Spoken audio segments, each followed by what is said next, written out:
जब तक बाकी लोग आ रहे हैं तब तक ये क्वेश्चन ट्राई कर लो यार। सर 0.6 मीटर पर सेकंड। 0.6। ओके, देखते हैं कितना आएगा। 5 3/50 नहीं, ठीक है, उतना ही शायद आएगा।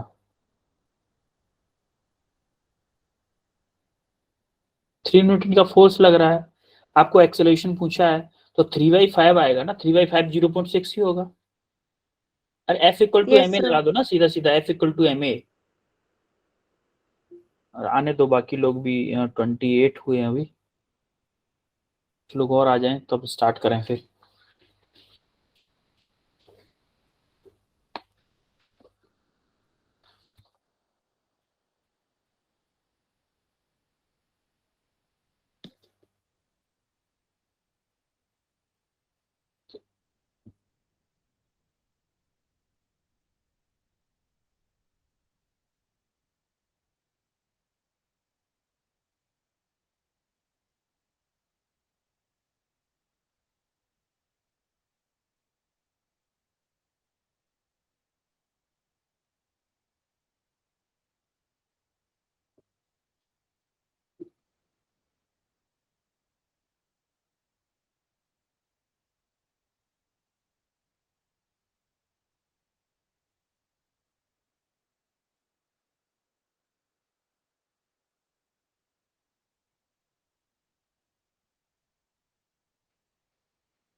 चलो स्टार्ट करते हैं। मुझे नहीं पता बाकी लोगों का कि कब तक आएंगे। 32 पीपल आ चुके हैं। चलो देखो, एक ब्लॉक है जिसपे फोर्स कितना लग रहा है, 3 न्यूटन का। 3 न्यूटन। ये कोई ब्लॉक है, मान लो इस पे 3 न्यूटन का फोर्स लग रहा है, 5 kg इसका मास है। देखो 3 न्यूटन आई कैप है, आई कैप मतलब पॉजिटिव एक्स डायरेक्शन में होगा। Yes sir. पॉजिटिव का आई 3 है ना, तो पॉजिटिव एक्स डायरेक्शन में होगा, तो पॉजिटिव एक्स डायरेक्शन में इधर 3 न्यूटन अप्लाई कर दिया मैंने। तो क्या F equal to M A लगा दो आप, simple F equal to M A. F क्या है आपका, 3 न्यूटन। एम क्या है आपका 5। आपको एक्सेलरेशन पूछा है, तो एक्सेलरेशन क्या आ गया 3/5, क्या आएगा 0.6 मीटर पर 6। Second square. क्लियर है सबको? Yes sir. Yes sir. Yes sir. अब हम Yes, आते sir. हैं graphical representation of second law of motion. Graphical representation यानी कि F इक्वल टू क्या होता है, एम ए होता है। Yes sir. क्या मैं Yes, यहां से sir. नहीं बोल सकता हूं कि F is directly proportional to M, बोल सकता हूं कि नहीं? Yes sir. यस या सर। फिर F is directly proportional to A? Yes sir. Yes क्या सर। मैं ये भी बोल सकता हूं कि अगर मैं कांस्टेंट फोर्स है, मेरा कांस्टेंट फोर्स है, तो A is inversely proportional to, sorry M, या तो M बोलो, A inversely proportional to A, या A inversely proportional to M, क्या ये भी बोल सकता हूं? Yes yes sir. Sir.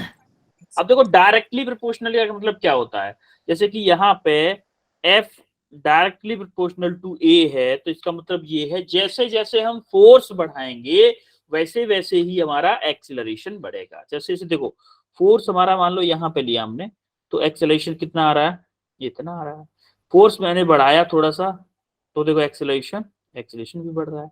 Force थोड़ा सा और बढ़ाया तो एक्सेलरेशन और बढ़ रहा है। फोर्स और बढ़ाया तो एक्सेलरेशन और बढ़ रहा है। तो जैसे जैसे हम फोर्स बढ़ाएंगे क्या वैसे वैसे एक्सेलरेशन बढ़ रहा है। Yes yes sir. Sir. Yes sir. यही होता है हमारा प्रोपोर्शनलिटी रिलेशन। अब जैसे कि M is inversely proportional to A है, तो इधर क्या होगा, जैसे जैसे मैं मास बढ़ाऊंगा वैसे वैसे एक्सेलरेशन कम होगा, होगा कि नहीं? तो इसका ग्राफ कैसे यस बनेगा, सर। इसका ग्राफ ऐसे करके बनेगा। जैसे जैसे मैं मास बढ़ाऊं, मान लो मेरा मास था पहले 1, ये इतना मास था बस, तो देखो एक्सेलरेशन कितना आएगा, एक्सेलरेशन की वैल्यू आपकी ये आ रही है। जैसे ही मैंने मास बढ़ाया, मान लो मास मैंने इतना लिया, तो देखो एक्सेलरेशन की वैल्यू कितनी आ रही है, कितनी वैल्यू आ रही है। जैसे ही और मास बढ़ाया तो क्या हुआ, क्या एक्सेलरेशन की वैल्यू ये आ रही है। Yes, sir.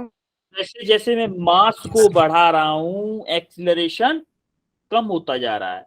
या फिर मैं ये करूं कि एक्सेलरेशन को अगर मैं बढ़ाता हूं तो मास भी तो कम होगा, Yes, है। sir. Yes, sir.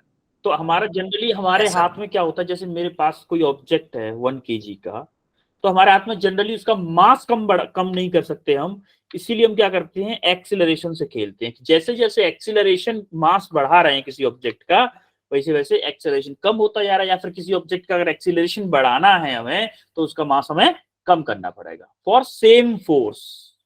Force same होना चाहिए। समझ में आया यूनिवर्सली प्रोपोर्शनल और डायरेक्टली प्रोपोर्शनल का relation. Yes, sir. Yes, Yes, sir. Yes, sir. Okay, अब हम आते हैं इम्पल्स पे। भाई इम्पल्स क्या होता है, इम्पल्स मोमेंटम क्या था, ये बताओ पहले, मोमेंटम क्या था। Mass into velocity. मास इनटू वेलोसिटी। अच्छा, चेंज इन मोमेंटम क्या होगा। मान लो इनिशियल मास अगर बोले किसी ऑब्जेक्ट का, भाई एक 1 kg का अगर कोई ऑब्जेक्ट है, तो उसका मास तो हमेशा कांस्टेंट रहेगा ना, उसकी वेलोसिटी चेंज हो सकती है लेकिन मास तो कांस्टेंट रहेगा। Yes, sir. तो मान लो उसकी sir. इनिशियल वेलोसिटी थी u और फाइनल वेलोसिटी थी क्या, v। तो क्या मैं उसका चेंज इन मोमेंटम अगर मैं लिखूं, तो क्या एम वी माइनस के एम यू होगा फाइनल मोमेंटम। या फिर ये बोल दूं कि फाइनल मोमेंटम माइनस के इनिशियल मोमेंटम, तो क्या Yes, होगा sir. M Yes. V minus Yes, sir. के एम यू। तो मैं इसको क्या, मैं इसको ये लिख सकता हूँ कि m कॉमन ले लूं v माइनस के u, लिख सकता हूँ कि नहीं चेंज इन मोमेंटम को। Yes, sir. Yes, sir. Yes. yes, तो आपको इतना याद रखना है कि इम्पल्स क्या होता है। इम्पल्स, इम्पल्स आपका होता है force into time, force into time. यानी कि इम्पल्स उसको बोलते हैं जैसे कि फोर्स कितने टाइम के लिए अप्लाई किया गया है, कितने टाइम के लिए अप्लाई किया गया है, उसी को हम बोलते हैं इम्पल्स। अब इम्पल्स का इंपोर्टेंस क्या है भाई, इम्पल्स का इंपोर्टेंस क्या है। अच्छा एक बात बताओ, कोई ऑब्जेक्ट मान लो 100 मीटर पर सेकंड से दौड़ रहा है, 100 मीटर पर सेकंड से दौड़ रहा है, उसका मास है 1 kg, उसका मास कितना है 1 kg। और किसी वॉल से टकराया, इस वॉल से ये ऑब्जेक्ट टकराया, जैसे ही टकराया तो इसका फाइनल वेलोसिटी हो गई 0, फाइनल वेलोसिटी 0 हो गई, मास तो 1 kg ही रहा, तो इसका फाइनल मोमेंटम क्या होगा, 0 होगा कि नहीं होगा। yes, sir. Yes, तो sir. इनिशियल मोमेंटम क्या होगा, 100 kg Yes, मीटर sir. पर सेकंड होगा। तो देखो चेंज इन Yes, मोमेंटम क्या हो रहा है, Yes, जैसे जैसे, तो फोर्स देखो ये कितना फोर्स अप्लाई करेगा इस वॉल पे, ये जो ऑब्जेक्ट जो था इस वॉल पे जब टकराएगा कितना फोर्स अप्लाई करेगा, ये डिपेंड करेगा कि टाइम कितने कितने टाइम के लिए कांटेक्ट हुआ है। इसका फील मैं आपको दिलाता हूँ। देखो अगर आप बैठे हुए हो, एक हाथ में आपके मोबाइल है, अगर आप लैपटॉप से देख रहे हो तो आपके दोनों हाथ फ्री होंगे। अभी आपको मेरा हाथ दिख रहा है, आपको हाथ दिख रहा है। Yes, sir. अभी देखो मैं अपने हाथ Yes, को sir. अपने गाल को थोड़ा सा मारूंगा, देखो देखो ऐसे धीमे धीमे। अभी क्या कर रहा हूं मैं, गाल का मेरे हाथ का कांटेक्ट टाइम ज्यादा है, देखो ज्यादा है। Yes, sir. अभी Yes. देखो जैसे अब मैं क्या कर रहा हूँ, कांटेक्ट टाइम कम कर रहा हूँ, देखो। तो कांटेक्ट टाइम जब कम कर रहा हूं सेम इंपल्स के लिए, मेरा मान लो किसी वेलोसिटी से आ रहा था, सेम वेलोसिटी से, अभी भी सेम वेलोसिटी से आ रहा है, अभी भी सेम से आ रहा है, और दूर भी सेम से आ रहा है, लेकिन मैं कांटेक्ट टाइम बढ़ा रहा हूं। और जब मैं कांटेक्ट टाइम कम कर रहा हूं, अगर कांटेक्ट टाइम कम कर रहा हूं, तो क्या फोर्स ज्यादा लग रहा है, मेरे गाल में ज्यादा जलन होगी, लगेगी कि नहीं लगेगी, जब मैं ऐसे ऐसे जल्दी जल्दी वापस लेके जाऊंगा तो Yes, लगेगी sir. कि नहीं लगेगी Yes, यार। sir. Yes, sir. अगर मैं कांटेक्ट टाइम को कम कर दूंगा, मान लो इसकी वैल्यू मुझे 100 लेके आनी है, 100 लेके आनी है इम्पल्स की वैल्यू, तो क्या मैं अगर कांटेक्ट टाइम को कम कर दूंगा तो फोर्स अपने आप बढ़ जाएगा। Yes, sir. Yes, sir. Example भी बताता हूं, मुझे इम्पल्स लेके आना है 100, इम्पल्स मेरा 100 होना चाहिए, और मेरा फोर्स मान लो मैंने कांटेक्ट टाइम रखा 10 सेकेंड, तो फोर्स कितना लगेगा, 10 न्यूटन का फोर्स लगेगा, तभी तो 100 होगा। Yes, होगा कि sir. नहीं? तो अब मैंने क्या किया, इम्पल्स तो मेरा 100 ही रहना चाहिए। अब मैंने क्या किया, 5 सेकंड के लिए कांटेक्ट टाइम बना दिया। तो मेरा फोर्स कितना होना चाहिए, 20 होना चाहिए कि होना चाहिए? 20. वो अगर Yes, मैंने sir. क्या किया, ये 100 ही होना चाहिए। और अगर मैंने कांटेक्ट टाइम 1 सेकंड बना दिया, तो क्या मुझे 100 न्यूटन का फोर्स अप्लाई करना पड़ेगा या फिर अप्लाई होगा? Yes, sir. Yes, sir. तो Yes, इम्पल्स sir. का मतलब होता है, एक तरह से शॉक। एक कितना शॉक लगने वाला है आपको, जितना ज्यादा टाइम होगा उस शॉक का। जैसे आप किसी को कोई अच्छी खबर दे दो, आपका जेई में क्लियर हो गया, आपकी फर्स्ट रैंक आई है आपकी जेई में। तो आपको जितना अचानक, किसी को कोई बिल्कुल पढ़ाई नहीं की, किसी ने बिल्कुल भी पढ़ाई नहीं की और उसकी जेई में फर्स्ट रैंक आ जाए, तो वो उसको कितना शॉक लगेगा। हो सकता है उसको हार्ट अटैक आ जाए, क्योंकि बिना पढ़ाई के ऐसा होता ही नहीं है और ऐसा होगा भी नहीं। एक्चुअली मैं सिर्फ एग्जांपल दे रहा हूं आपको, ऐसा होगा भी नहीं। जब तक आप पढ़ोगे नहीं तब तक कुछ नहीं हो सकता। तो इम्पल्स होता है आपको कितना शॉक लग रहा है, शॉक। तो इम्पल्स का फॉर्मूला समझ में आया? इम्पल्स का फॉर्मूला याद रखो पहले तो। ये सब फीलिंग थी, ये सब आपको फीलिंग थी, ये जो भी है सब फीलिंग है। आपको फील दिलाने के लिए मैं ये बोल रहा हूं बस। इसका वास्तविकता से कोई लेना देना नहीं है, हमारे क्वेश्चन से कोई लेना देना नहीं है, ये सिर्फ आपके लिए फीलिंग था। अब हम इम्पल्स को ड्राइव करेंगे मोमेंटम की फॉर्म। इम्पल्स का ये फॉर्मूला है, ये फॉर्मूला याद रखें बस। फोर्स इंटू टाइम को हम इम्पल्स बोलते हैं। क्या हमारा ये फॉर्मूला याद है आपको? Force equal to M A होता था, mass into acceleration. Yes, sir. होता है। अब हम क्या Yes, करें, sir. v equal to U plus A T से v equal to U plus A T, क्या ये इक्वेशन ऑफ मोशन है? अरे Yes, sir. मोशन है। Yes, sir. अब यहां से क्या मैं एक्सेलरेशन ऐसे निकाल सकता हूँ, v माइनस के u अपॉन टी, बोल सकता हूँ कि नहीं? Yes, sir. एक्सेलरेशन। तो मैंने Yes, ये sir. इस एक्सेलरेशन को इस ए की जगह पे पुट कर दिया। यहाँ पे इस ए को, इस वैल्यू को मैंने यहाँ पे पुट कर दिया। इसको पुट किया, F equal to M V minus के यू अपॉन टी। अब इस t को मैंने क्या किया, इधर भेज दिया। तो क्या F into T equal to M into V minus के यू बचेगा? Yes, Yes, sir. sir. Yes, sir. तो देखो F इंटू टी क्या होता है, इम्पल्स होता है कि नहीं होता है? Yes, sir. हैं? Yes, sir. ये Yes, sir. Yes, F sir. Into T का होता है इम्पल्स। और ये क्या होता है फिर? ये क्या होता है? ये देखो हमने क्या Change निकाला in था, momentum. Change in momentum. Change in क्या निकाला था? momentum. चेंज इन मोमेंटम क्या निकाला था? एम वी माइनस के यू। तो क्या मैं बोल सकता हूं कि impulse equal to change in momentum? बोल सकता हूं कि नहीं? Yes, sir. Yes, sir. Impulse के हमारे पास दो फॉर्मूले आ गए। इम्पल्स एक होता है फोर्स इनटू टाइम, और दूसरा क्या होता है, impulse equal to change in momentum. Yes, sir. Clear है? अब भाई Yes, sir. Yes, sir. SI unit, इसकी एसआई यूनिट क्या होगी? एसआई यूनिट क्या होगी, कोई बताएगा एसआई यूनिट क्या होगी इसकी इम्पल्स की? Newton second. Newton Newton per second. second. Newton second होगी, या फिर मैं इसको ये भी बोल सकता हूँ केजी मीटर पर सेकंड, क्योंकि भाई mass Yes, sir. Into velocity भी तो है, mass into velocity KG metre पर सेकंड। डायमेंशनल फॉर्मूला क्या होगा इसका? Dimensional MLT minus 1. M L T minus के 1।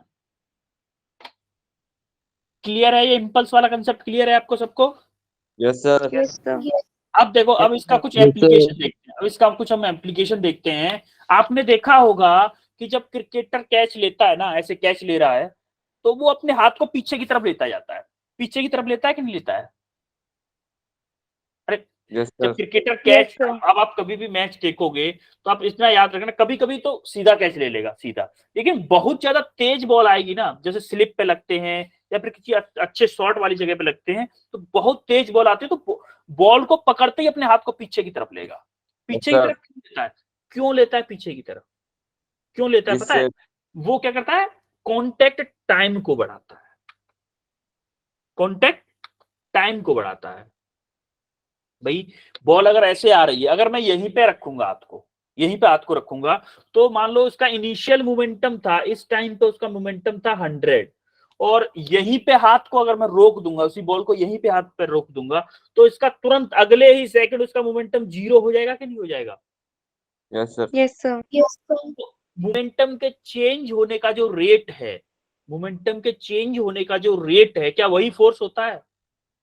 सेकंड Yes, लॉ के sir. According, second Yes, sir. Law के अकॉर्डिंग जो मोमेंटम के चेंज होने का रेट है वही सेकंड होता है। अब देखो मोमेंटम के चेंज होने का रेट हम स्लो कर रहे हैं। अब जब हाथ को पीछे लाऊंगा तो क्या बॉल, पहले क्या हो रहा था, फर्स्ट केस में क्या हो रहा था, इसी जगह पे जीरो मोमेंटम हो जा रहा था बॉल का। अब जब हाथ को पीछे लाऊंगा तो कि यहां तक जीरो मोमेंटम होगा, यहां पे आके जीरो मोमेंटम होगा कि नहीं होगा? Yes, sir. तो मैं क्या कर रहा Yes, हूँ, sir. जो कांटेक्ट टाइम है उसको बढ़ा रहा हूं।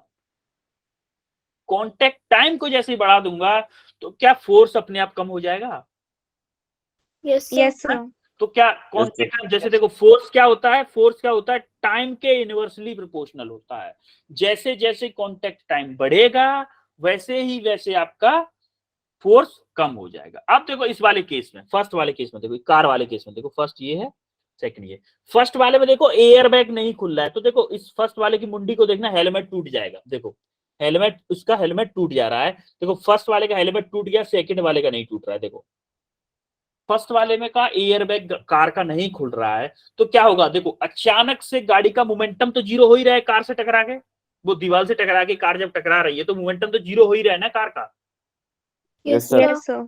कार का पर्सन का मोमेंटम जीरो हो रहा है, तो इंपल्स दोनों केसेस में सेम लगेगा। लेकिन फर्स्ट वाले में क्या है, एयर बैग नहीं है। अगर एयर बैग नहीं है तो सीधा उसका सिर स्टीयरिंग में लगा और उसका इवन हेल्प, देखो शीशा भी टूटा है। पहले वाले में शीशा भी टूट रहा है और उसका मुंडी लग रही है, इसका सिर लग रहा है शीशे में, और जाके इसको चोट बहुत ज्यादा लगी क्योंकि कोलिजन का टाइम बहुत कम हो गया है। कोलिजन का टाइम बहुत कम हो गया। सिमिलरली सेकंड केस में क्या हो रहा है, एयर बैग खुल रहा है। तो देखो एयर बैग जब आप देखते हो, बैलून अगर एयर का भरा हुआ है तो उसको कुछ दबा सकते हैं ना उसको। Yes, sir. जैसे Yes, sir. आप दीवार में जो तेजी से मार रहे हो, ऐसे तेजी से मारोगे और उसके बीच में अगर बैलून लगा दो, बैलून थोड़ा सा हैवी हो, बैलून लगा दो, तो क्या वो फोर्स जो आपको लगाने वाले थे दीवार पे, क्या उतना फोर्स लग पाएगा? नहीं लग No, पाएगा। sir. देखो हवा कंप्रेस होती है, हवा थोड़ी सी, जब एयर बैग हमारे सिर पे आ जाएगा, उसके सिर पे जब एयर बैग लगा तो वो फोर्स क्या होगा, जो फोर्स लगने वाला था, इंपैक्ट होने वाला था, तो वो क्या होगा, धीमे धीमे इंपैक्ट होगा। तो क्या उसने कोलिजन टाइम को बढ़ाया एक्चुअली में? एयर बैग क्या कर रहा है, उस जो फोर्स उसके पास जो सिर में लगने वाला था, अचानक से शीशे में उसका सिर लगा, अचानक से स्टीयरिंग में जो सिर लगा, वो क्या होगा, धीमे धीमे फोर्स को ट्रांसफर करेगा। तो क्या उसने कोलिजन टाइम को इंक्रीज किया है? Yes, sir. तो उसने कोलिजन टाइम को इंक्रीज करके फोर्स को कम कर दिया। तो अब समझ में आया आपको importance of air bags in car? Yes, sir. Air Yes, sir. Bag की इंपोर्टेंस समझ में आ रही है कार में? है कि एयर बैग क्यों लगाए जाते हैं? क्योंकि आप क्या, Yes, sir. कोलिजन टाइम बढ़ाता है। वो कोलिजन टाइम बढ़ाएगा तो आपके ऊपर फोर्स कम से कम लगेगा, जिससे कि आपकी सेफ्टी ज्यादा से ज्यादा हो। क्लियर है application? Yes, sir. Yes, Yes, sir. sir. Okay. अब ये एक क्वेश्चन मैं करवाता हूं आपको। अ गन फायर्स 10 बुलेट पर सेकेंड। एक कोई गन है, वो 10 बुलेट पर सेकेंड फायर करती है, एक सेकेंड में 10 बुलेट, और हर बुलेट का मास कितना है, 10 ग्राम। 10 ग्राम उसका मास है।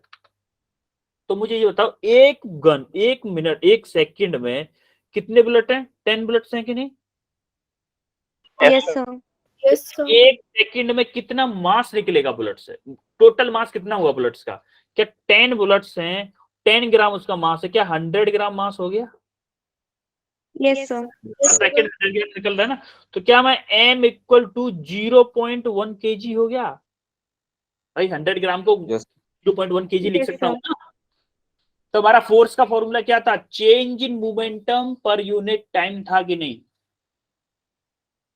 Yes, sir. Yes, sir. Change in momentum कैसे लिखते थे, m v माइनस के u। अब यहाँ पे देखो, जब बुलेट हमारी गन में होती है, जब चलाने से पहले क्या उसकी इनिशियल वेलोसिटी 0 होती है?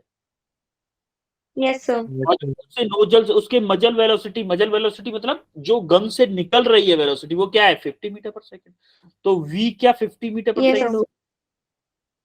तो आपका चेंज इन मोमेंटम क्या आ जाएगा, change in momentum M v minus के यू अपॉन टी। अब देखो पर सेकंड की बात हो रही है, यहाँ पे पर सेकंड की बात हो रही है, तो क्या t इक्वल टू 1 सेकंड होगा, होगा Yes, कि sir. नहीं? ये क्लियर है सबको? ये Yes, ये sir. कैसे लिए Yes, मैंने, ये sir. क्लियर है? तो अब देखो यहाँ पे आप अप्लाई करोगे सिंपली, आप m का 0.1 v का 50 माइनस के 0 अपॉन t का 1, तो यहां से क्या आ जाएगा आपका 5 न्यूटन आंसर आएगा। ये तो आपका एक तरीका है। अब मैं दूसरा तरीका और कराता हूं इसका। देखो दूसरा तरीका क्या है, अभी आप इक्वेशन ऑफ मोशन को यूज करके इसका आंसर निकाल सकते हो। इक्वेशन ऑफ मोशन पहले यूज करो। क्या v u और t का यूज करके मैं एक्सेलरेशन निकाल सकता हूं? कौन सी इक्वेशन यूज करूं कि एक्सेलरेशन आ जाए? First V is equal to second U plus AT. v equal to u plus at। एक सेकंड इसका जरा कलर चेंज कर लेता हूं, येलो करता हूं, येलो अच्छा लगता है। अब इसका सेकंड मेथड है ये।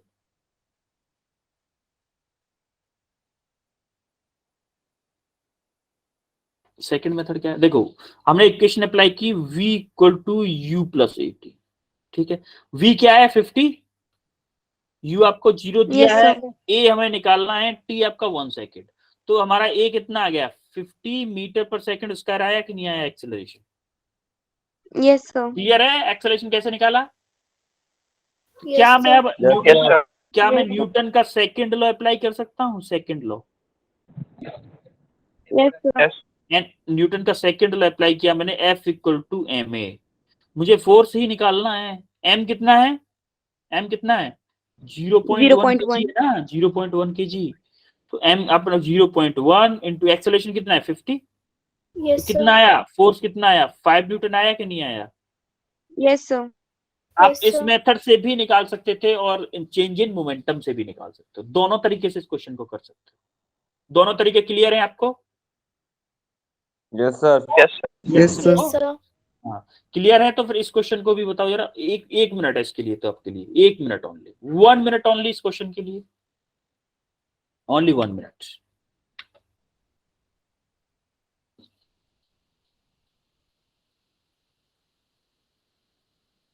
बताओ, हलवा क्वेश्चन है, हलवा। 8 Newton. 8 न्यूटन, बिल्कुल वही आंसर होगा। देखो आपको मास दिया हुआ है, m आपको दिया हुआ है, a आपको दिया हुआ है, t वैसे ही दिया है, आपको कंफ्यूज करने के लिए दिया है ये t। अब आप सिंपल लगा दो F equal to M A. F आपको निकालना है, फोर्स ही तो निकालना है। m आपको क्या है 1 kg, a क्या है 8, कितना आ गया 8 न्यूटन, यही आपका आंसर होगा। क्लियर है? अरे बहुत छोटा क्वेश्चन था Yes, ना। sir. Yes, Yes, sir. sir. इस क्वेश्चन को करो जरा थोड़ा सा अच्छे से। इसके लिए मैं देता हूं आपको 3 मिनट। आपको हिंट दे देता हूं कि आपका फोर्स क्या होता है, फोर्स dp बाई dt होता है कि नहीं? Yes, sir. हाँ, तो यहां से आपको क्या निकालना, क्या है एक्चुअली में इंपल्स निकालना है। इंपल्स निकालना है तो आप यहां से क्या करोगे, dt को इधर भेजो, f dt equal to dp लिख सकता हूं क्या? मैं ऐसे लिख सकता हूं इसको? Yes, sir. Yes, sir. क्या मैं इसको ऐसे लिखा, तो दोनों साइड इंटीग्रेट करो जरा, इंटीग्रेट ऑन बोथ साइड। तो क्या मैं इसको ये लिख सकता हूं, इनिशियल से फाइनल आपका momentum dp equal to integration. देखो टाइम कहां से कहां जा रहा है, टाइम 0 से पाई के बीच में पूछा है उसने। देखो the value of impulse in time pi second, यानी कि 0 से पाई सेकेंड, टाइम कितना है 0 से पाई सेकेंड, और F D T, F D T. अब इसको एटलीस्ट इसको सॉल्व तो कर लो, वैल्यू पुट करके एफ की, इसको सॉल्व तो करके बता दो मुझे। मैंने फ्लो फ्लो में आपको पूरा आंसर बता दिया। Sir, C. सी आ रहा है, और किसी का आया?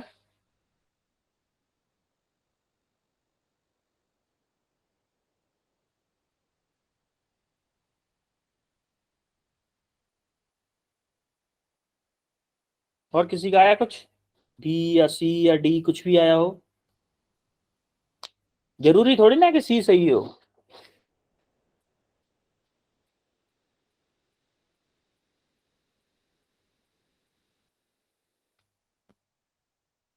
करो जरा, ट्राई करो एक बार, छोटू सा बस इंटीग्रेशन करना है, छोटू सा। चेंज इन मोमेंटम को ही हम इम्पल्स बोलते हैं। तो लेफ्ट साइड में आपका चेंज इन मोमेंटम अपने आप आ जाएगा, final minus initial.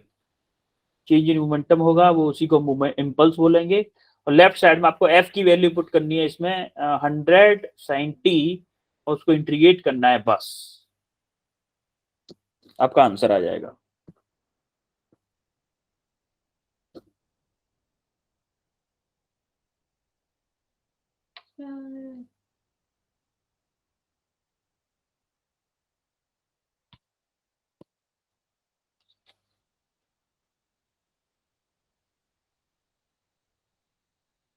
Sir, option B.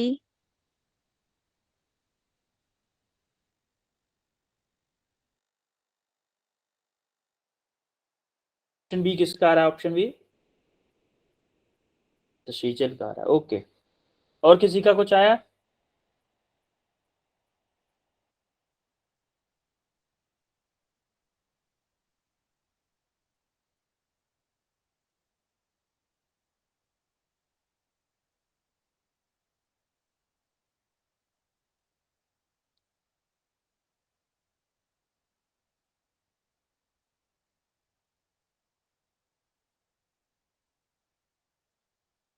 कर रहे हो या फिर मैं करवाऊं?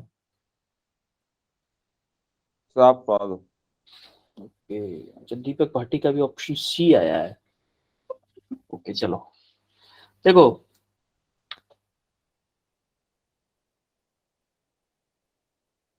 जब इसको इंटीग्रेट करेंगे तो देखो क्या आएगा, यहाँ पे 1 है ना, 1 का इंटीग्रेशन क्या होगा? p होगा कि नहीं होगा? विद रेस्पेक्ट टू p हो रहा है Yes, ना, sir. तो p क्या, इनिशियल से फाइनल इक्वल टू, देखो f की वैल्यू पुट करो यहाँ पे, f की वैल्यू क्या लिखेंगे? 0 to पाई, क्या 100 sin t लिखूं इसको, sin t dt। Yes, sir. sin t का इंटीग्रेशन क्या होगा? 100 देखो कांस्टेंट है, बाहर आ जाएगा। sin a का डिफरेंशिएशन, सॉरी इंटीग्रेशन क्या होगा? sin t का इंटीग्रेशन क्या होगा?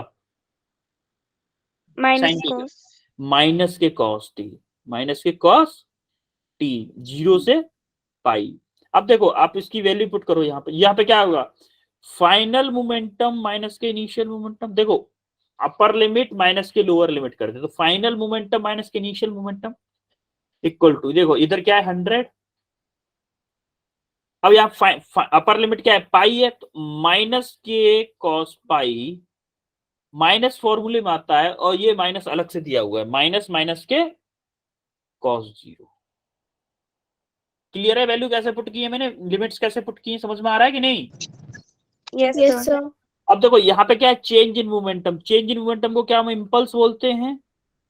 Yes, sir. Yes, sir. ये आपका इम्पल्स हो गया इंटू 100। अब देखो कॉस पाई की वैल्यू क्या होती है? कॉस पाई की वैल्यू -1 होती है, कॉस पाई की value Yes, minus, sir. Cos pi का मतलब होता है 180, कॉस 180 की वैल्यू -1 होती है।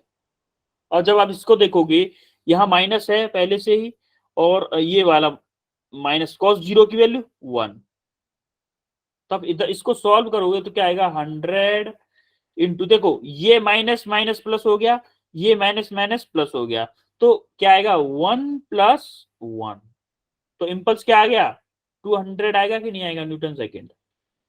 Yes, sir. आपका ऑप्शन बी करेक्ट होगा, न कि ऑप्शन सी। समझ में आया कैसे आया ये? Yes, sir. क्लियर है? Yes, sir. अभी आपके लिए ये गिफ्ट है, होमवर्क, जिसको हम होमवर्क बोलेंगे। कल आपको ये होमवर्क करके लाना है, तीनों क्वेश्चंस करने हैं आपको होमवर्क वाले, Yes, sir. ठीक है?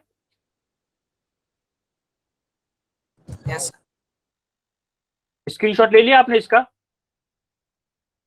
Yes, sir. सबने ले लिया? Yes sir. अब आता है न्यूटन थर्ड लॉ पे। फाइनली अब हम आते हैं न्यूटन के थर्ड लॉ पे। थर्ड लॉ क्या होता है भाई? थर्ड लॉ क्या होता है, कोई बताएगा?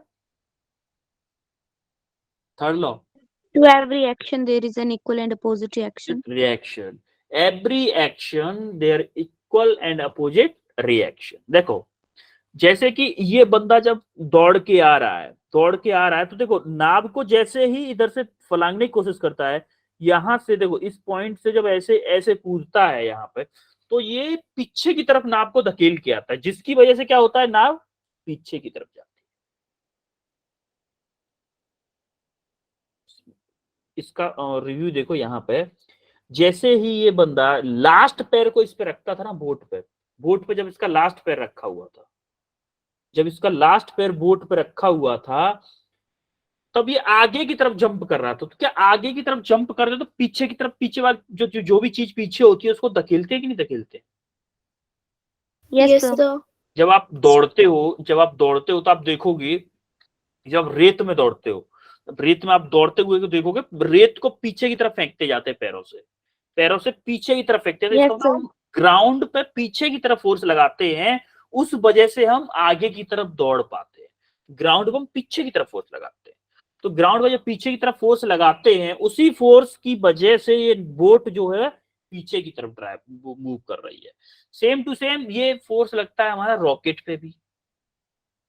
रॉकेट जो हम लॉन्च करते हैं, जैसे आप दिवाली वाली रॉकेट ले लेते हैं, दिवाली वाली रॉकेट में क्या पीछे आग लगती है? अरे उसमें से Yes, कुछ गैसेस निकलती है हाई वेलोसिटी से, हाई स्पीड से गैसेस Yes, निकलती है sir. कि नहीं निकलती है? हाई स्पीड से गैसेस निकलती हैं, तो वो गैसेस क्या करती है, हमारा एटमॉस्फेयर को पीछे हटाने की कोशिश करती है। गैसेस क्या करती है, एटमॉस्फेयर को पीछे हटाने की कोशिश करती है, जिससे क्या होता है, एटमॉस्फेयर उसकी तरफ फोर्स लगाता है। जैसे आपने देखा होगा कि जब पानी चल रहा हो, एक पाइप, छोटा सा पाइप से प्रेशर में पानी चल रहा हो और पाइप थोड़ा हल्का हो, वीक हो, तो पाइप ऐसे ऐसे हिलता है कि नहीं हिलता है? ऐसे ऐसे।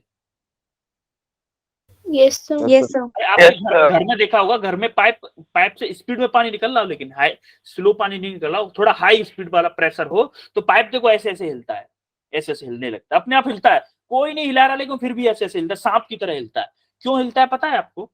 क्योंकि उसमें से जो वाटर निकल रहा है ना, जो वाटर निकल रहा है वो एटमॉस्फेयर को पीछे की तरफ धकेल रहा है, वो एटमॉस्फेयर को पीछे की तरफ धकेल रहा है, तो एटमॉस्फेयर भी उसको उस पर एक रिएक्शन फोर्स लगा रहा है, जिसकी वजह से पाइप ऐसे हिल रहा है, जिसकी वजह से पाइप ऐसे हिल रहा है। समझ रहे हो कैसे होता है वो? Yes, sir. Action reaction force की वजह से होता है वो। अब देखो रॉकेट में सिमिलरली रॉकेट में होता है, इससे हाई स्पीड में गैसेस पीछे की तरफ निकलती है, हाई स्पीड में गैसेस पीछे की तरफ निकलती हैं, तो क्या होता है, डाउनवर्ड फोर्स लगाती हैं। नीचे भी तो एटमॉस्फेयर है, अब वो एटमॉस्फेयर को जिस फोर्स से धकेलती है, एटमॉस्फेयर भी उसको उसी फोर्स से ऊपर की तरफ धकेलता है, जिसकी वजह से क्या होता है, रॉकेट ऊपर चली जाती है। समझ में आ रहा है रॉकेट कैसे ऊपर जाती है? न्यूटन के थर्ड लॉ के अकॉर्डिंग रॉकेट ऊपर जाती है। किसके according? Yes, sir. Third law के अकॉर्डिंग। उसका एक अपवर्ड रिएक्शन लगता है, उस रिएक्शन फोर्स की वजह से अपवर्ड जाती है। तो थर्ड लॉ क्या बोलता है, कभी भी कोई भी action, every action have their equal and opposite reaction, यानी कि कोई भी फोर्स, या फिर ये बोल सकते हैं कि कोई भी फोर्स कभी भी अकेला नहीं जनरेट होता। जैसे अगर मैं किसी बॉडी पे फोर्स लगा रहा हूं, किसी ऑब्जेक्ट पे, तो ये भी मेरे ऊपर, अगर ये मूव नहीं कर रहा है, तो ये भी मेरे ऊपर एज अ फ्रिक्शन या कुछ किसी न किसी रूप में मेरे ऊपर फोर्स लगाएगा। समझ में आ रहा है न्यूटन का थर्ड लॉ? Yes, sir. अब देखो न्यूटन का थर्ड लॉ में एक्चुअली होता क्या है, एक्शन रिएक्शन का एक पेयर बनता है हमेशा, एक्शन रिएक्शन का एक पेयर बनता है। वो कैसे बनता है, देखो अकर साइमल्टेनियसली, यानी कि जैसे मैं दीवार में थप्पड़ मार रहा हूं, जिस टाइम पे मैंने दीवार में थप्पड़ मारा, उसी टाइम पे मेरे हाथ में फोर्स लगता है। आप देखोगे हाथ को दीवार में मारो जरा, आप अपने पास में बैठे हो, अपने पास की दीवार में हाथ मारोगे, तेजी से मारना, थोड़ा सा तेज, जिससे कि आपके हाथ में लगे थोड़ा, तभी आपको पता चलेगा कि जिस फोर्स से आप दीवार को मार रहे हो, दीवार भी आपके हाथ को थप्पड़ मार रही है उसी फोर्स से।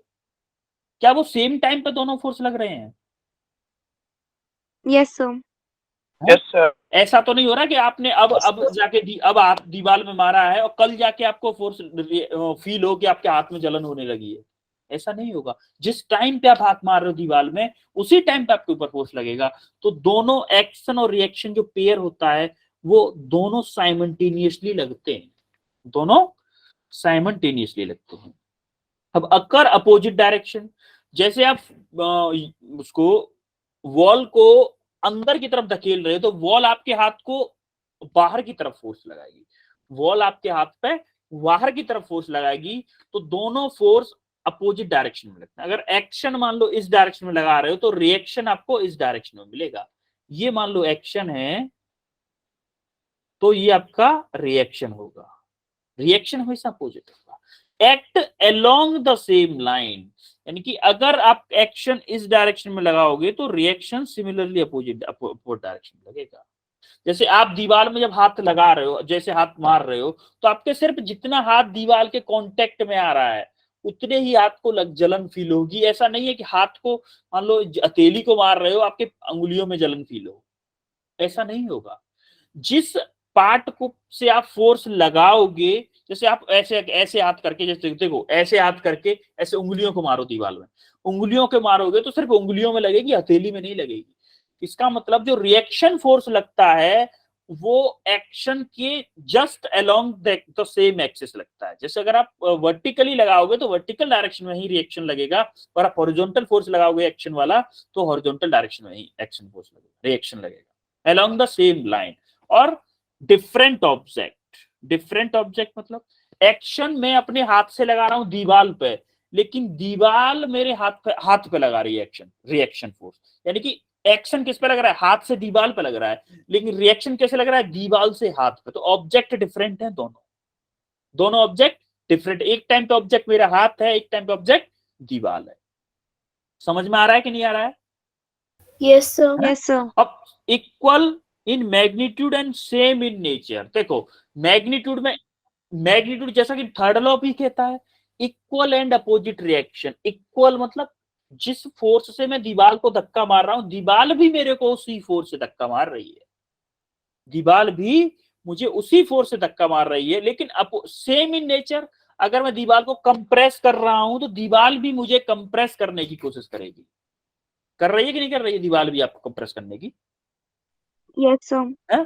तो जिस फोर्स से आप दीवार को कंप्रेस कर रहे हो दीवार भी आपको उसी फोर्स से कंप्रेस करेगी। क्लियर है? Yes, sir. Yes, sir. अब देखो, अब इधर एक ये आपका स्फीयर, ठीक है, ये मान लो आपका स्फीयर है, ये है आपका क्यूब, ये आपका स्फीयर, ये आपका क्यूब। अब देखो स्फीयर का एक वेट मान लो, वेट को छोड़ो, चलो अभी वेट नहीं माने, क्या स्फीयर एक नॉर्मल रिएक्शन लगाएगा टच की वजह से? Yes, sir. स्फीयर एक नॉर्मल रिएक्शन लगा रहा है टच की वजह से, जो कि एन है डाउनवर्ड डायरेक्शन में लग रही है।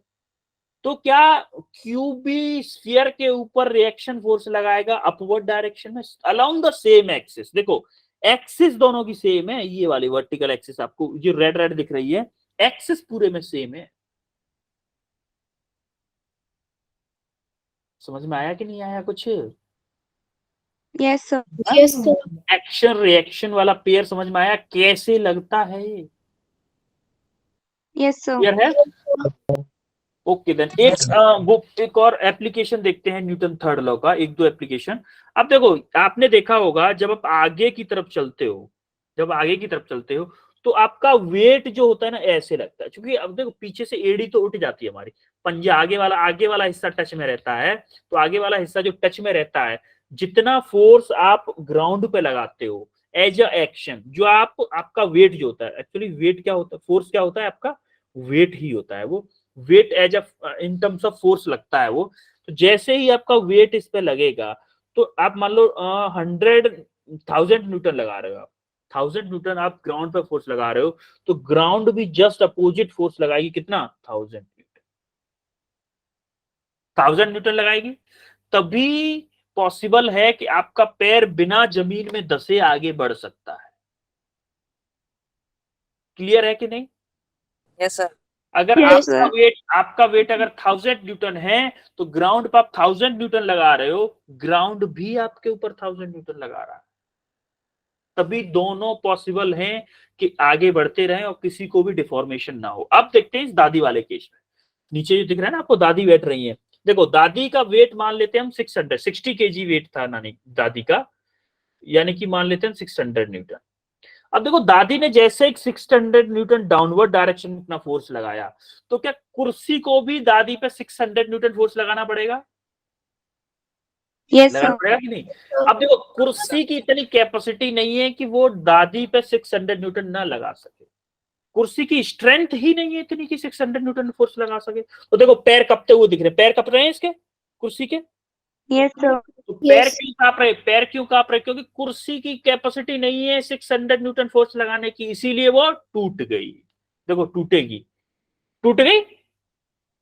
Yes, sir. क्यों टूटी? क्यों टूटी? ये टूटी इसलिए क्योंकि जो दादी थी उनका वेट था 600 न्यूटन और कुर्सी की कैपेसिटी नहीं थी 600 न्यूटन फोर्स अप्लाई करने की, इसीलिए क्या हुआ, ये चेयर टूट गई। समझ में आया? अरे आप घर पर देखते होगे, कोई मान लो हल्की प्लास्टिक की कुर्सी है, हल्की है, तो क्या होगा, कोई हैवी पर्सन अगर आपके घर पे कोई रिलेटिव आ जाए, थोड़ा सा हैवी बॉडी बिल्डर है, तो आप उस कुर्सी को नहीं देते हो उनको। क्यों नहीं देते हो पता है? क्योंकि उसकी कैपेसिटी आपको अंदाजा है कि ये इनके वेट के बराबर नॉर्मल रिएक्शन नहीं लगा पाएगी, टूट जाएगी कुर्सी। होगा कि नहीं? ऐसा होता है ना? Yes, sir. Yes, sir. अब ये चीज सब लोग जानते हैं, बस थोड़ा सा इसके पीछे की साइंस हमें जाननी है। चीजें हम सारी करते हैं घर पे, बहुत सारी चीजें देखते हैं जो हमारी डेली लाइफ में हो रही हैं, बस उसके पीछे की हमें साइंस नहीं पता होता कि ऐसा क्यों हो रहा है। तो अगर हम फिजिक्स पढ़ रहे हैं तो हमें डेली लाइफ की चीजों के बारे में पता होनी चाहिए कि ऐसा इसलिए हो रहा है। हर चीज के बारे में हमें साइंस होती, हर चीज के बारे में साइंस होते हैं, उसके बारे में पता होना चाहिए। क्लियर है? कुर्सी कैसे टूटती, क्यों टूटती है? Yes, sir. Yes, sir. अब देखो हमने 3 लॉ पढ़े न्यूटन के, एक रिव्यू ले लेते हैं। फर्स्ट लॉ में क्या पढ़ा? अगर कोई बॉडी दौड़ रही है या कोई रेस्ट पे है तो वो बॉडी हमेशा दौड़ती रहेगी या रेस्ट पे रहेगी। अगर कोई बॉडी मोशन में है तो वो हमेशा मोशन में रहेगी, अगर कोई बॉडी रेस्ट पे है तो हमेशा रेस्ट पे रहेगी। यही फर्स्ट लॉ था। Yes, sir. Yes, sir. उसके बाद हमने सेकंड लॉ पढ़ा। सेकंड लॉ पढ़ा था हमने कि भाई rate of change in momentum is directly proportional to net applied force. यही पढ़ा था second law. Yes, Yes, sir. sir. उसके बाद हमने पढ़ा था थर्ड लॉ। थर्ड लॉ क्या पढ़ा था?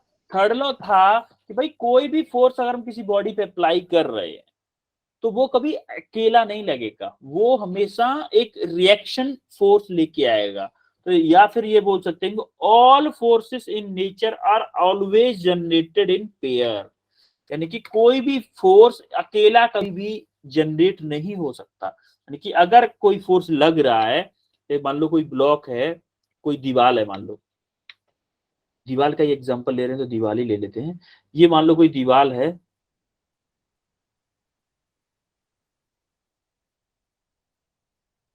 कोई दीवार मान लो दीवार है, यार क्या करना सजा के, मान लो आप 100 न्यूटन अगर आप अप्लाई कर रहे हो इस पे, तो दीवार भी आपके ऊपर 100 न्यूटन अप्लाई करेगी। दीवार भी आपके ऊपर 100 न्यूटन ही अप्लाई करेगी। आप फोर्स लगा रहे हो एक, लेकिन दीवार अपने आप आपके ऊपर फोर्स लगा के एक पेयर बना देगी। कभी भी एक फोर्स जनरेट नहीं हो सकता, हमेशा फोर्स किसमें होगा? पेयर में जनरेट होगा। क्लियर है? Yes, sir. Yes, sir. हमेशा पेयर में जनरेट होगा, पेयर में। अब आते हैं contact and non contact forces पर। अब देखो कॉन्टैक्ट फोर्सेस क्या होते हैं। देखो वो फोर्सेस जो हमें छूने की वजह से लगे, वो फोर्सेस जो किसी भी ऑब्जेक्ट पे, किन्हीं दो ऑब्जेक्ट्स के बीच में छूने की वजह से लगे। देखो जैसे अब अगर हम अभी तक थप्पड़ मार रहे थे दीवार में, थप्पड़ मार रहे थे कि नहीं? Yes, sir. तो वो थप्पड़ क्या मेरे हाथ के और दीवार के बीच में छूने की वजह से फोर्स लग रहा था? Yes, sir. Yes. देखो तो कॉन्टैक्ट फोर्स किसको बोलते हैं? जो फोर्स छूने की वजह से लगे। जैसे मान लो अगर आप किसी ट्रैक्टर को या किसी की कार फंस गई, मान लो किसी की कार फंस गई है, तो आप उसको अगर आप धक्का लगाओगे आगे की तरफ निकालने के लिए, अगर आप धक्का लगाओगे, किसी ने हेल्प मांगी आपसे, तो क्या आप बिना छुए फोर्स लगा सकते हो उसको? No, No, sir. sir. नहीं लगा सकते। तो जो पुशिंग फोर्स हो या पुलिंग फोर्स हो, वो क्या होते हैं? क्या होते हैं वो? कॉन्टेक्ट फोर्सेस बोलते हैं। जैसे कि आप इस बॉक्स को धक्का लगा रहे हो आप आगे की तरफ, तो ये पुशिंग फोर्स है, तो वो किसी कैटेगरी में आएगा, कॉन्टेक्ट फोर्स की category, contact force. Contact force की। अब जैसे फ्रिक्शन फोर्स लगता है, जैसे कि फ्रिक्शन फोर्स लगता है, आगे हम पढ़ेंगे फ्रिक्शन फोर्स कैसे लगता है। अभी अब थोड़ा सा इतना जान लो, जब एक सरफेस दूसरे सरफेस के रेस्पेक्ट में रिलेटिव मोशन करता है तो उनके बीच में एक फोर्स लगता है जिसको हम फ्रिक्शन फोर्स बोलते हैं। तो ये फोर्स हमेशा कांटेक्ट की वजह से लगता है। बिना कांटेक्ट हुए दो बॉडीज के बीच में बिना कांटेक्ट हुए ये फोर्स नहीं लग सकता। उसके बाद में हम सेकंड आता है हमारा नॉर्मल रिएक्शन। अब देखो कोई बॉडी अगर किसी बॉडी के ऊपर रखी हुई है तभी तो उसका वेट उस बॉडी पे अप्लाई होगा। जैसे ये देखो कि मोबाइल मेरे हाथ पे रखा हुआ है, तभी तो इस मोबाइल का वेट मेरे हाथ पे लग रहा है कि नहीं? Yes, sir. तो इसका वेट मान लो डाउनवर्ड लग रहा है, तो मेरा हाथ भी तो इस मोबाइल पे एक फोर्स लगा रहा है अपवर्ड डायरेक्शन में।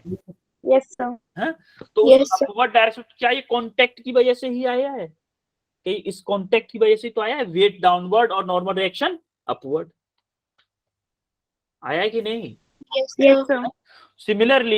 सिमिलरली अगर मान लो इन फ्यूचर हम पढ़ेंगे फ्लूइड में, थोड़ा सा आगे पढ़ेंगे हम फ्लूइड में, कि अगर किसी बॉल को मैं लूं, कोई बॉल मान लो आपने ली, उस बॉल को आपने पानी में डुबाने की कोशिश की, तो आपको जब पानी में डुबाओगे तो आपको थोड़ा सा डिफिकल्टी होगी। किसकी वजह से? बायंसी फोर्स की वजह से।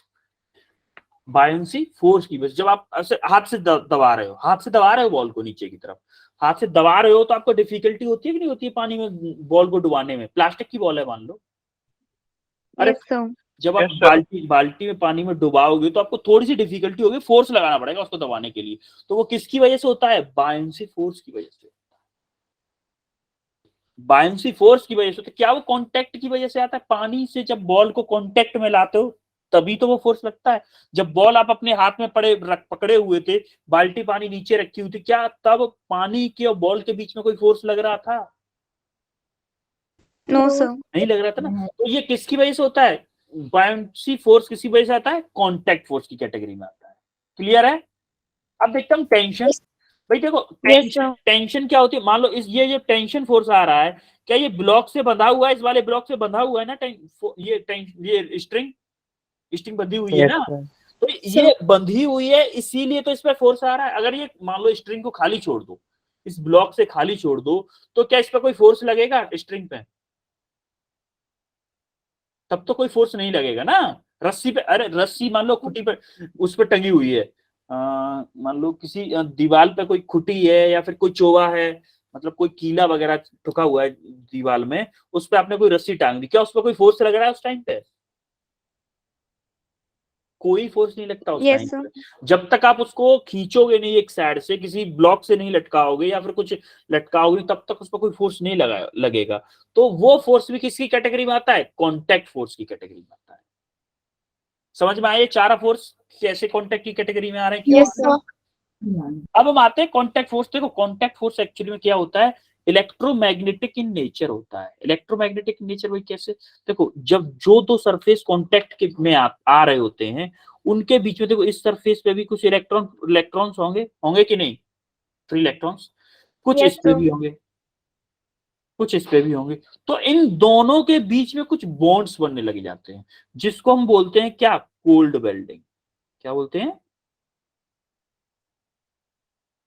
कोल्ड वेल्डिंग बोलते हैं। देखो जो कांटेक्ट फोर्स होता है वो कोल्ड वेल्डिंग की वजह से आता है, और कोल्ड वेल्डिंग जो होता है वो किसी वजह, और जो कांटेक्ट फोर्स है उसके दो कंपोनेंट होते हैं। जैसे मान लो ये कांटेक्ट फोर्स है कोई, उसका जो पैरेलल कंपोनेंट होता है, parallel to the surface component होता है, उसको हम क्या बोलते हैं? Friction force. उसको क्या बोलते हैं?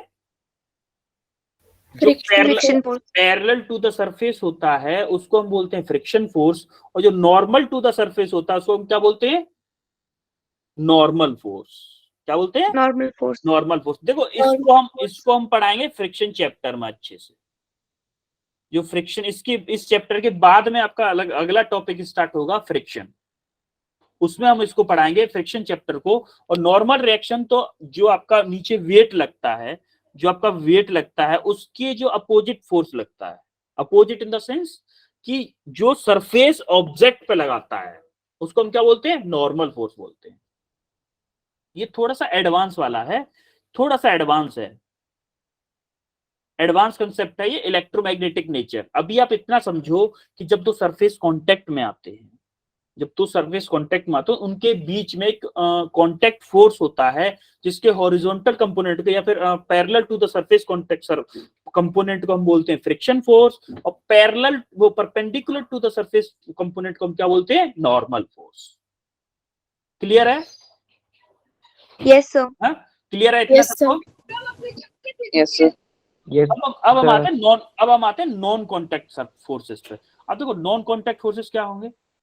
नॉन कॉन्टैक्ट फोर्स मतलब जिसको बिना छुए फोर्स लग जाए। अरे कॉन्टैक्ट का मतलब क्या था? किसी ऑब्जेक्ट को जब हम छू रहे थे तब फोर्स लग रहा था। नॉन कॉन्टैक्ट का मतलब है जब हम बिना छुए फोर्स लग जाए, जैसे ग्रेविटेशनल फोर्स लगता है।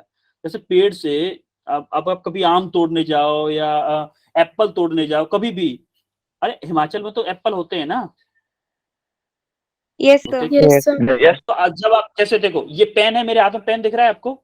ये पेन दिख रहा है? सर। इस पेन को जब मैं नीचे गिरा रहा हूं तो ऑटोमेटिकली नीचे गिर रहा है कि नहीं गिर रहा है? गिर रहा है कि Yes, नहीं? sir. तो क्या इस पेन के ऊपर अर्थ फोर्स लगा रही है कि नहीं लगा? ग्रेविटेशनल फोर्स जिसको हम बोलते हैं। Yes sir. अर्थ Yes, sir. अर्थ Yes, हर sir. टाइम पे इस पेन के ऊपर ग्रेविटेशनल फोर्स लगा रही है। क्या ये पेन अर्थ से टच में आया? Yes, sir. अरे No, अभी sir. अभी अभी टच में नहीं है, अभी टच में नहीं है, लेकिन फिर भी इन दोनों के अर्थ के और पेन के बीच में फोर्स लग रहा है। तो इसीलिए इस फोर्स को बिना छुए फोर्स लग रहा है, ग्रेविटेशनल फोर्स। बिना, हर एक ऑब्जेक्ट के ऊपर अर्थ फोर्स लगा रही है, लेकिन हर एक ऑब्जेक्ट अर्थ के टच में नहीं है।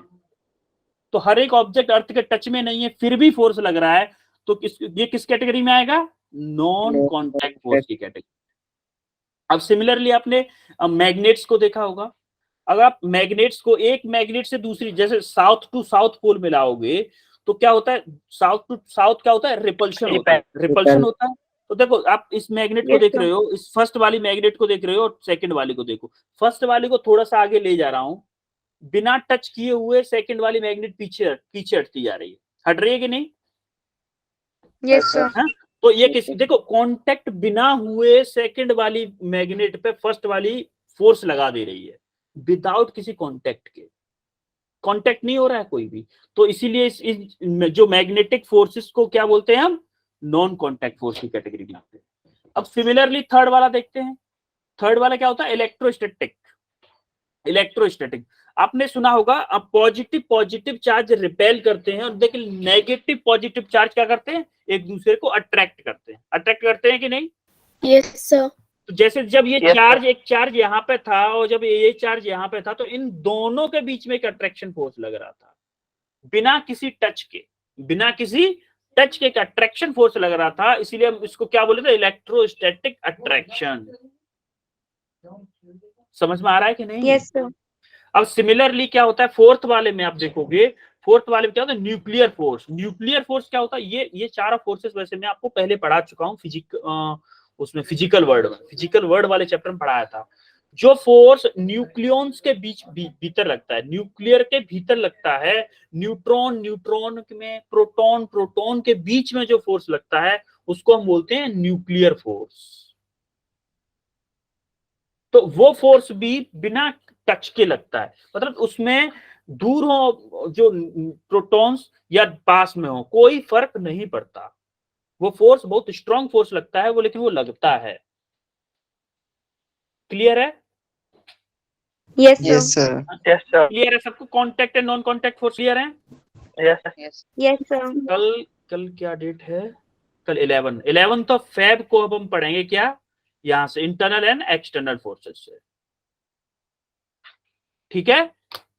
Yes, sir. Yes, sir. Yes clear है सबको? कोई डाउट आज की क्लास में? No, sir. No, sir. Okay then, No, sir. फिर टाइम भी हो गया, अभी अब एंड करते हैं क्लास को। Okay, good night. Good night, sir. Good night, sir. Very good night, Night, sir. Everyone, very good night.